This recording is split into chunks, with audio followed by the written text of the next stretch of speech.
Faith in the Fresh Vibe podcast.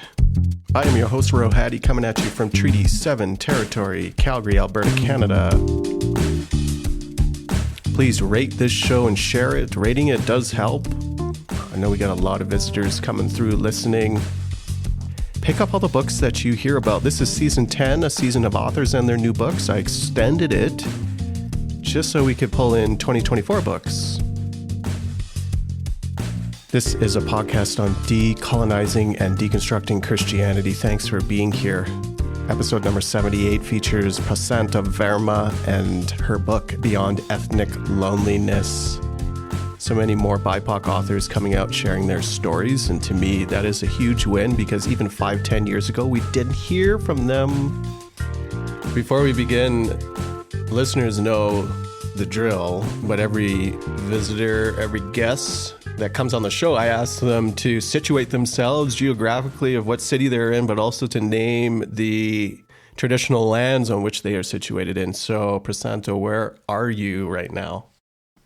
So I am situated in Milwaukee, Wisconsin, and this is the Potawatomi, Ho-Chunk, and Kickapoo land. I'm excited to share your book with listeners, partially because, and we were chatting off air, there's this theme right now with publishing in the Christian nonfiction landscape where more writers of color are coming out with these books. And one thing I notice, and maybe I'll build something out of this, a tweet or an Instagram thread or something like that, that names a line that we all have in our books. And it has something to do with the, so what are you? Where are you from? What are you? Every single one that I've read over the past couple of years. And it's so cool to see more and more of these books come out right now and more to come. But that is a common denominator that can't be shooken, it seems. And the reason is that is a common experience for folks who, we'll say in the West, but situate ourselves in North America, that we have experienced. And we are now telling our stories. You have that line as well. That is true. So what are you? And that came straight out of my own personal experience, like you said. Yeah. And that was a recurring theme in my life. Yeah.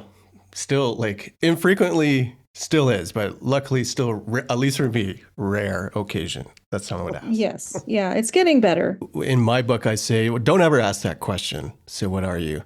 But a better question would be, if you can ask this through relationship, is to name who are your people, who are your ancestors, who have come before you. So if I were to ask that question to you, how would you answer? That's a great question. I love that question. So my people actually come from Southeast Asia, from India and Pakistan. So that's where my ancestors are from that region of the world. And that whole area. The connection points there, India being this massive, of course, country with many different ethnicities, dialects, and so forth. But my folks originating, or at least half of my family originating from the northern part of India, and then the other half of my family from Japan and China. And you talk about how the way we have labeled folks, and which is probably an exercise in othering, is to lump all these people together as Asian. It's just like one common denominator, Asian, which captures like what, 3 billion people? Probably more than that. But you write about that, don't you?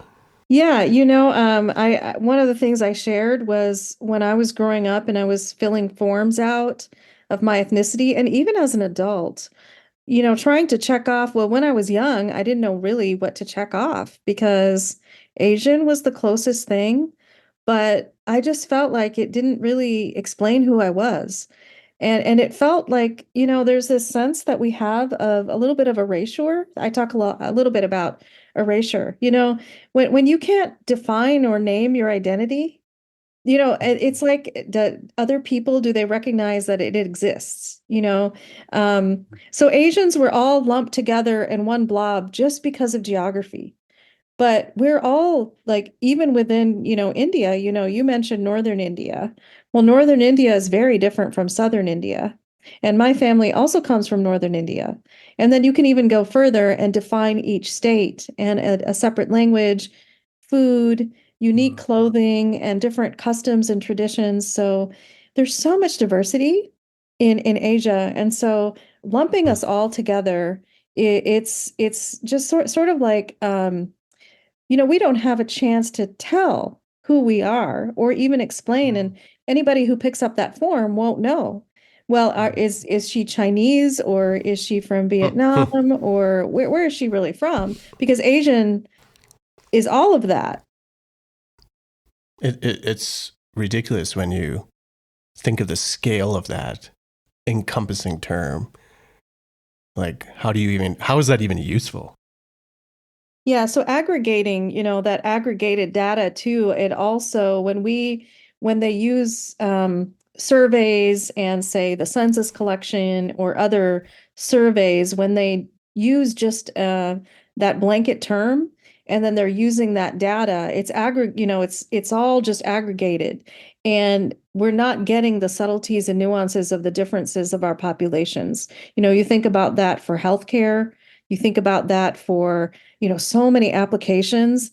And so we're missing this wonderful opportunity to really, and not just an opportunity, but it's again like erasure Hmm. of all the differences that we have in our ethnicities and our backgrounds and our cultures. And so, Hmm. that's a disservice, really, because we're lumping everybody together and we're not getting adequate information from that.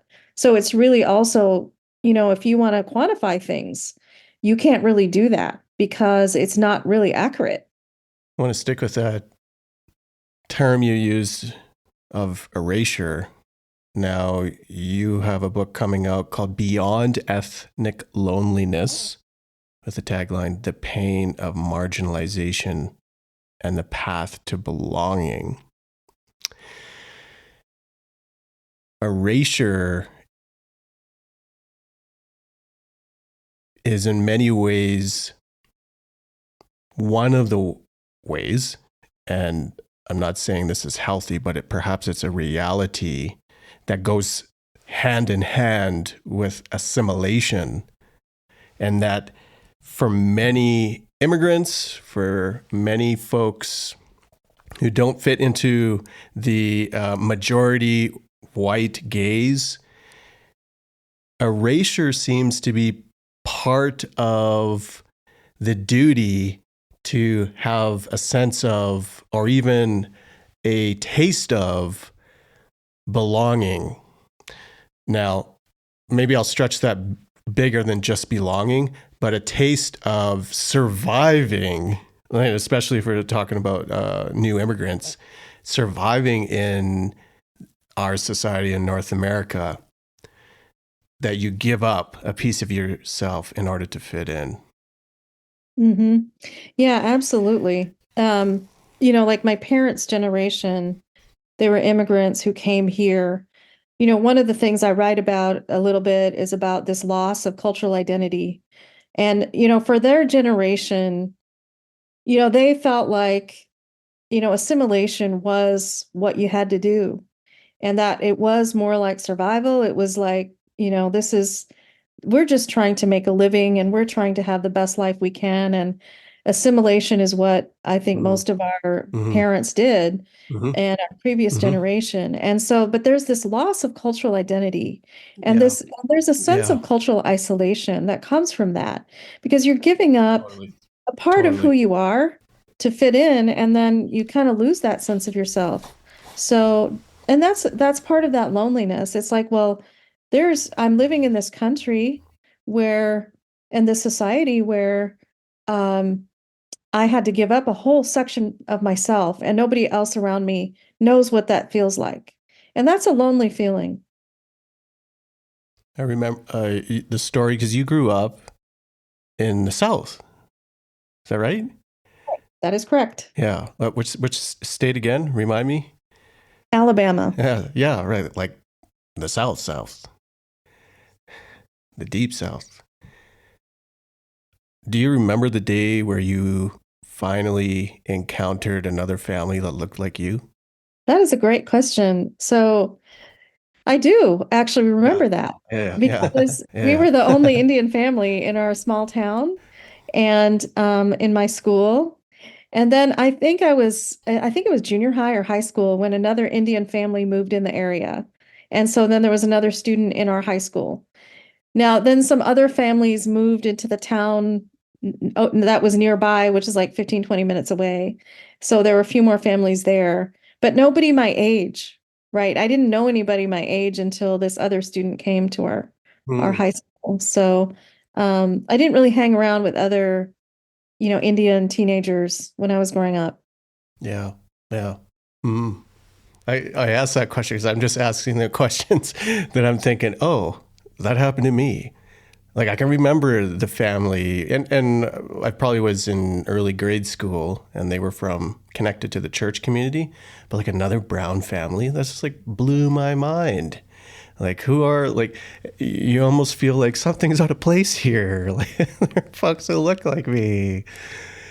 Going back to erasure now, let's meander through the crux of your book here on the aspect of loneliness, and I think your book is so important to guide BIPOC folks, so in particular those middle folks. And I don't want to lump as the census has done for Asian, but for people of color, in particular Asian, and to me that's folks from like Japan, China, Korea, how we embody this sort of model minority and play the part of being the in between black and white or indigenous and white, and the cost that playing the part takes on us. And sticking with erasure, I would venture to guess many of us are not aware or conscious of naming the things that are pulling away at our identity. And you do so right off the bat by naming it loneliness. And then early in your book, you name some of these experiences to give them names so we can draw them into the light of what we're feeling and experiencing. Cultural isolation, lack of connection, identity conflict, social exclusion, of course, marginalization. You have a list of maybe 8 or 9, and we haven't even got to the bad stuff of like systemic racism and so forth, language barriers. So I wonder if you can tease out, these are obviously your experiences as well, but what drew you to name these 8 or 9 as primary ones? I think, as I was just thinking about our experience, one of my background is in public health. And, loneliness is a big public health issue right now. Yeah, yeah. There is, they're calling it an epidemic of loneliness. And there was a new report that came out several months ago again about social connection and the lack of social connection that we have. And so, that's such a big, important topic, and I'm drawn to that topic. But I was also just thinking about loneliness in general, not just loneliness in general, but also loneliness as a BIPOC person, because I felt like there's another layer of loneliness that Mm, we haven't talked about or explored, and we mm, haven't named it as such. yes, yes. So it was not just loneliness, but it was loneliness because you're BIPOC. Mm. And what does that mean? And how do I explain this? And how I know that we're all feeling it and experiencing it, but how do we give language and a name for that so that we can, once we name it, we can start talking about it and addressing it in some concrete, practical ways. So I think that's kind of how it started. That's a great question. The way you described that is so perfect because that's it. Like that's it. There's an epidemic, yes, and then there are these deeper layers of all the systemic forces that are placed onto black and brown bodies. And we haven't done enough. I see the tide slowly turning, but especially in the Christian landscape, outside of Black thought, there isn't a lot for brown and Asian. I'm differentiating them. Maybe that I'm actually showing a cultural difference there between you and I, Canada and the United States. But there's not a lot for us to help meander through picking apart what's not right inside of us. Right, exactly. Yeah, I think the interesting thing, I think one of the challenges of this book was, there's the whole title is Beyond Ethnic Loneliness. And even though I'm Asian, I do talk in the beginning of the book, I do share, I am coming at this also from my own perspective as an Asian, as a woman, as a minority. But I was trying also to, how can I bring this experience that's kind of applicable for all of us too, not just Asians, but just BIPOC in general. And so that was a challenge for me as I wrote this book, was it wasn't meant to be just focused on Asian people. It was meant to be, this is a common experience for Black people, for Hispanic people, for many multiple ethnicities. Some of these things are common for us all. Now, the details of our experiences are all different. They are. But there are some things that we can point to that we all say, okay, I know what that feels like. So that was, but what you're saying is actually true also. It's that, there is the conversation often is between the black and white binary, and that we as Asians and brown people often get left out of that conversation. And that is actually true also.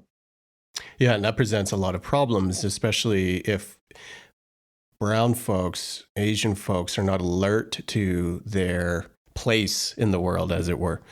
If you're not alert and conscious to the systemic forces that are keeping your Black and Indigenous brothers and sisters and sibs down, that you're in fact a participant in that, you wind up both incurring harm and also perpetuating harm at the same time.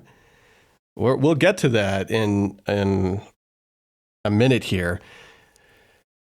I like how you wrapped up in chapter 1 early on, you're talking about the problem, this epidemic of loneliness, and then the layers and the intersections of how that goes deeper for minorities, or for visible minorities, ethnic minorities. And then in chapter 2, you start to glimpse a little bit of the road towards home. And you use that type of language. I am on a quest for home, and a place where, I'm not sure if you use this language, but where you can live out your whole self. Is that what's on the other side of this as we figure out the loneliness pieces? Is belonging, is wholeness, being seen in whole for who we are? Is that what's on the other side? Yeah, that's a really good question. And yes, that is what's on the other side. When you said, I'm on a quest for home, well, what does that mean? Like you said, you just said it. It's for me to be able to be seen, and for me to be who I am, myself, to feel that I belong and that I don't have to apologize, I have to minimize, I have to give up, my cultural identity or parts of who I am. That's belonging. And like there's no fear, like I don't have to fear um being myself. That's belonging. And that's what's on the other side. It's this truth of belonging to a place, completely and fully and knowing you belong. And it's not conditional, it's not temporary, it's not based on what might be going on, or it might change day after day. Mm. Like one day Yeah. that you're told you belong, and then tomorrow you're told you don't. Yeah. Yeah. Um, it's permanent, Yeah. and Yeah. and you can trust that it's there permanently, and you're Yeah. safe. And that's one of the things that's on the other side for sure. Yeah. What does that look like? And now we're spitballing, because what does that look like? Because when I think of belonging, and as you were sharing, like, okay, like I just know that I don't have to today put on a mask. Like I just know, but that's part of the ethnic minority experience, especially if you're a visible minority, that you don't know, like day by day in public spaces, especially, but maybe let's say in your church community, you don't know when something weird or racist is going to happen, and your body's going to have to incur that. So, like, when do you know? Yeah, that's a that's so true because you said something about tensing up. And you said, well, your question is, well, how do you know when you belong? I think one of the things is, that feeling that you have of tensing up, you're not going to have that. And it's hard to know, and I'll just be honest, how often does that happen when you don't have that feeling, right? Yeah. Um, Yeah. so I think In my when house. right. So, just that embodied sense of tension and stress, and, Mm, this constant level of being vigilant and aware that other shoe might drop. So when is that going to be gone? I think that's part of knowing, that's part of it, is when you experience that embodied sense of peace and that lack of fear. Um, so that's the operative word there. Oh, I really like that. But I think there's another book there of how do you get it, or how do you get there. You use the term like embodied, which means you feel it, like something inside you knows it. Like, I get that. I get that. Okay, how do we get there? Well, I think one of the things I mentioned in the book is, I talk in some later chapters about boundaries, and I talk Mm, about building community. And one of the things is, I think I say somewhere about, going to those that are for you. Like, who are your people? And so those go to the people that love you, that care for you, that know you. And that's one place that we can find that sense of belonging, is it's with these people that provide that. And so that's one way. But we're not living in a society where we can walk into a room and just expect that to automatically happen for BIPOC people. So we have to build that community for ourselves. But mm, I also share that living in an ethnic enclave also is not the answer, yeah, because sure. we weren't meant to do that. Mm, So we have to have that balance of that safety and that sense of belonging with people that love us, and we can be safe with them and be open and be ourselves with them, but we also can't just always be there and be living in that enclave. That we do need community with people that are not like us and people that are different from us, and learn how to live together in community with all kinds of people. yeah, and there's a tension there, especially for new immigrants, that on one hand, you want to hold your people close because you don't want to lose a sense of who you are. Like I get that, especially and I'm slow to criticize, although if anyone's going to do it, it will be us or me in ethnic circles or ethnic churches, let's say, to drill it home more specifically, that these communities exist because they are not permitted full belonging into dominant white spaces. Like that's why they have existed in the first place. And now they serve many other purposes, of course, but that's why. So I'm not gonna come down on that. But But there is something to say about developing a going even further and developing a sense of solidarity with your other black and brown siblings, friends, and folks who are seeking the same liberation that we are. Yeah, absolutely. Yeah, for sure.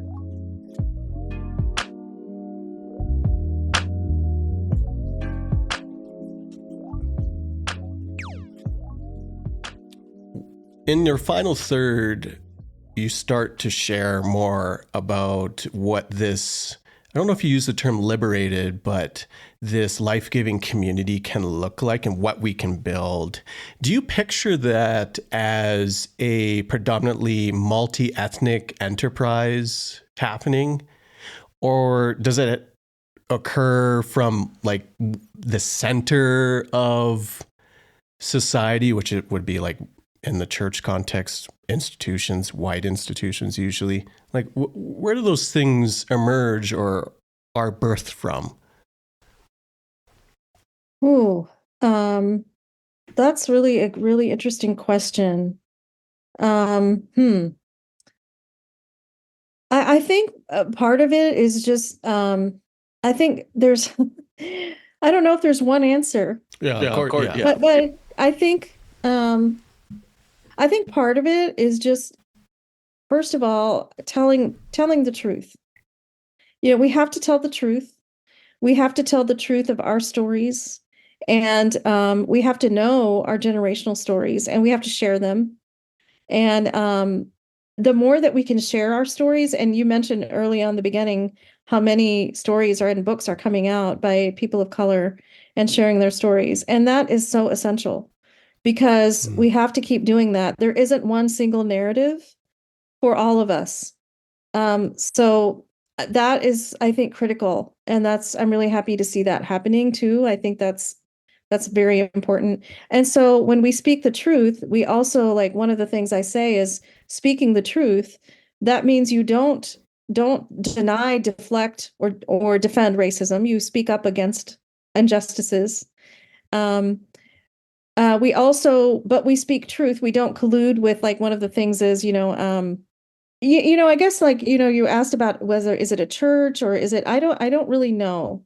Because I think that for each of us, we're going to find that in a different spot. For some of us, it might be in our ethnic church. And for some of us, it won't be. So it is kind of different for all of us and where we find ourselves. So I don't know, like, if there's one single place that we can answer and say, this is how it's going to be. What do you think? I think I would echo you in that we're at the forefront of this, which seems odd. And I don't want to make it sound like we're brand new and all of the work that Black and Indigenous folks have done before us has not been accounted for.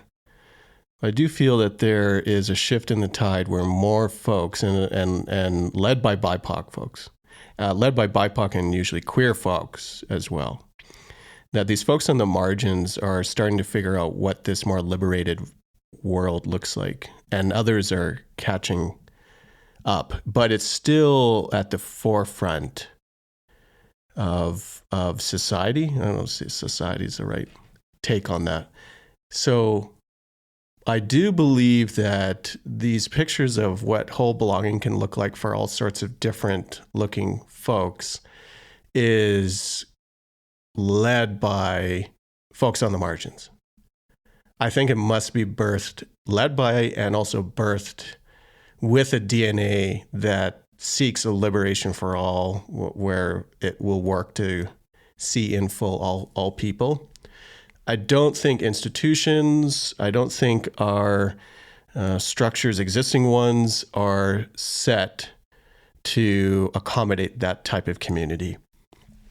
There isn't a competency for that type of community specifically. So, yeah, my hunch is it's small, it's localized, yet it is unique to where you are. That's my hunch. Um, but there's also, like, in many ways, this is that proverbial third way, in that it's not in that ethnic context or exclusively within an ethnic context. And it's certainly not within a white or institutional context when I think of churches now. I think it's some third way, some new way, some collective liberation moving forward in the context of community. I think that's it, because white churches are going to, and white institutions are going to continue to power hold. And ethnic churches are, most of them are kind of in the funny in between. So I just wanted to say one thing. When I said don't defend, deny, or deflect racism, that's actually Latasha Morrison. That's something that she wrote in her book. So I just wanted to give proper credit to her for that. I think you said something in interesting, and it made me think that I think each generation, like you said, that we're on the forefront, and I feel like so each generation is like has to wrestle. We have to wrestle with this. Like we're continuing to wrestle, I guess I should say. So each generation has their challenges. And so we had, the civil rights movement, and we had the generation before us that fought some battles. And now here we are, we're still fighting. And so I feel like each generation has to come to some sort of reckoning with this question of belonging. And the landscape, it's a little bit different for each generation. Politically and socially, economically, culturally, there are shifts that we're experiencing. So I just think that we are, like, I think we're in different phases of it, and we're going through it. And not only is it like probably societal and generational, but it's also personal. So we have to reckon with it ourselves. Each one of us has to reckon with, how am I dealing with this issue of belonging, and how are my white friends dealing with it, and how am I dealing with it, and so it's kind of happening on these multiple levels at the same time. And but I think we look at the progress that we've made. We know that there's progress that still has to be made. And so we have hope. We continue pressing on, and in believing that there's hope, right? But I say that also knowing the reality, like how difficult it is, that how painful it is, how knowing that we are fallen people. But yet, there is still something of us that wants to have hope, and we can't live without hope. So, I don't know. It's a tension, right? We hold those two things in tension also. It's so true. I resonate with that, and I appreciate you naming generations, because when I think of the generation behind me, that gives me a lot of hope, actually. It gives me a lot of hope of where they're at and the questions they're asking. It's like, I wasn't asking those questions when, I was 20. So it does give me a lot of hope. But there's this liminal reality that we're in the now but not yet, and facing more of the forces that would seek to, just think this is a presidential election coming up in the United States, of now the ramping up of vitriol that many Black and brown folks are hoping to get out of. And I think in the context of that, we ought to also name the tensions within ethnic communities. You do such a fantastic job of helping give language to name some of the things that seek to make specifically ethnic minorities less whole. But then there's this problem, and I wanted to pose this to you, because everyone's got this, not everyone, every ethnic family has got that weird cousin or somebody who is really not conscious to their place in ethnic class systems or racialized systems.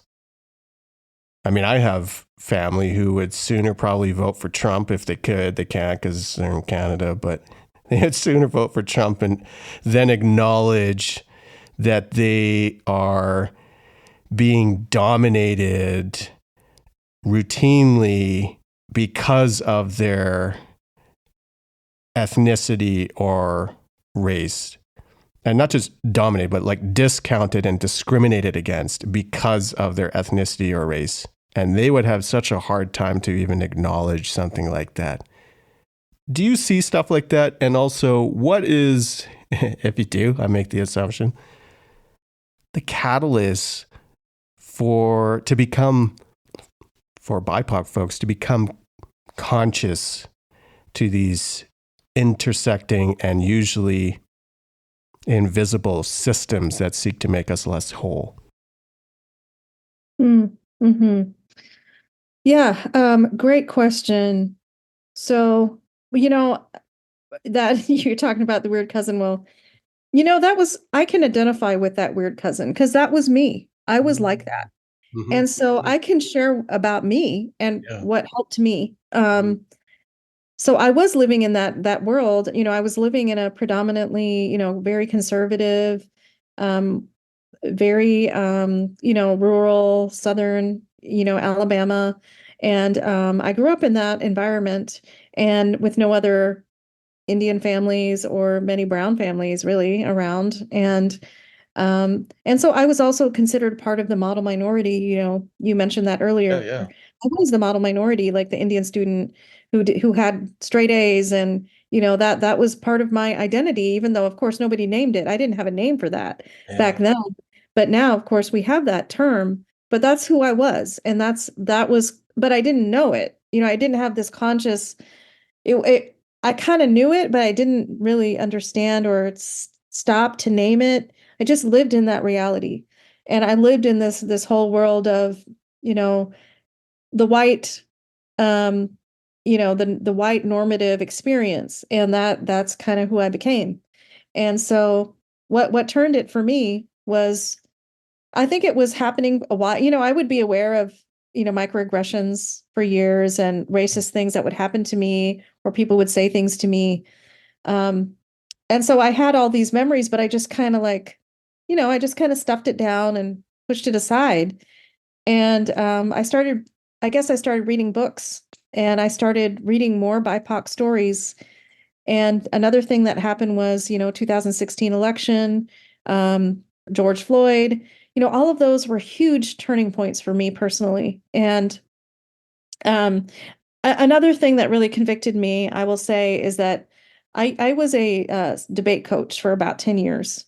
And one of the things that I used to teach my students was, and well, it's just part of debate, is that you need to learn both sides of an issue. You have to argue both the pro and the con. And it occurred to me that I had not really done that for issues like systemic racism. I had not considered all points of view for that. I believed a certain viewpoint, which I had kind of instilled in me um, in that culture. And so I realized that I needed to be fair. And so I started reading, I started learning, and my goodness, my whole world opened up.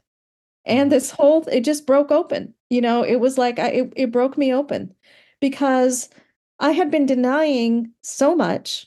I had been denying the truth of what was happening around me, Yeah. And and I had been denying who I was and not being an authentic to my to be I'm not being authentic to myself. Um, and I realized that's not living abundantly, that's not living wholly, that's not living a true life. And so I needed to examine all of that, and that's kind of what was the catalyst for me. And that was a personal transformation in my life. Um, it's hard to say what would be for other people, but I will say one thing that I think might help. And again, this is like I think something in our society, and what I would like to say the word is curiosity.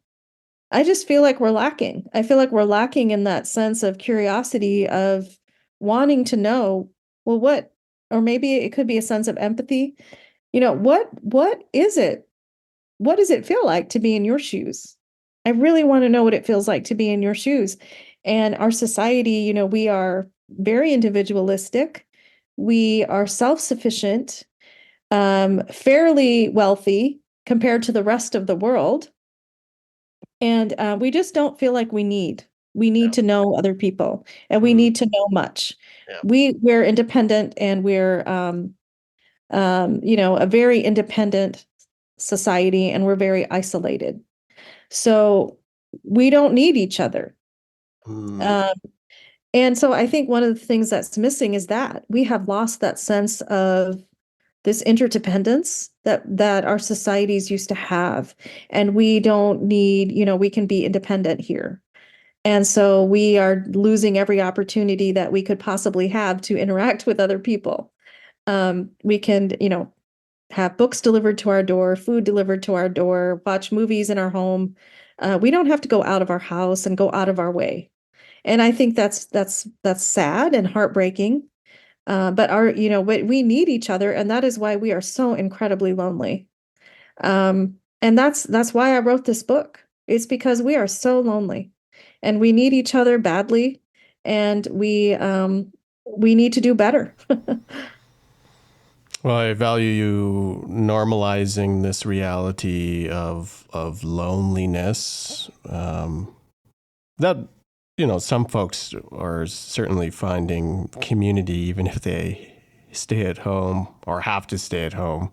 And that is But absolutely true. I actually, you're right. And I do want to mention that. I recognize that for many of us, it's not possible. And I do want to acknowledge that. And that online community has provided a really wonderful opportunity for community. And that we need that. yeah, counts. I mean, we've ironically in a world so individualistic that, and I know the church has done this, gone to lengths to discount and discredit connections online, but for many people that's a lifeline. There's this, but there's still this reckoning as I don't know if you said that. There's still this reckoning around challenging our individualism, our rugged individualism, that's perpetuating a state of loneliness.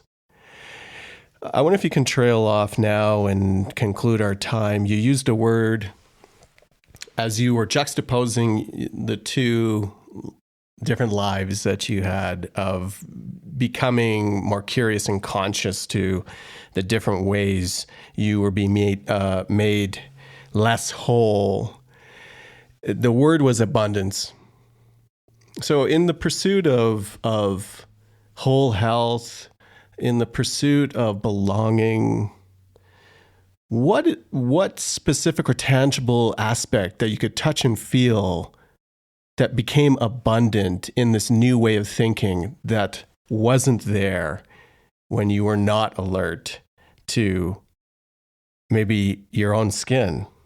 Yeah, I think so. One tangible thing that came out of that was more time spent with people who look like me, because I had lacked it all of my life. Mm. And that's something that I longed for and I wanted. And so I deliberately sought that out. Um, Groups of people and talking to people. So looking for people that I could talk to and share these experiences with, who could identify, and being with people where I didn't have to explain myself, like being around other brown Mm. people, and I didn't have to explain certain things, and they would Yeah, automatically. yeah, yeah. So Mhm. those were some things that happened that came to me, um, and I had never had that before. So that was super exciting. Mm. Prasanta, thanks so much for coming through. Did you want to give a shout out of all the different places, your book, and all the different places folks can find you? Maybe a newsletter. Oh, sure. Well, thank you so much for having me. It's been a delight to have this conversation with you. And so the book is available right now for pre-order wherever books are sold. And I have, if you want to connect with me, I have a newsletter. It's prasantaverma.substack.com, or you can find me on my website, prasantaverma.com. And also, I'm on Instagram at Prasanta Verma. So I'd be happy to connect with any of you and talk more and have more conversation.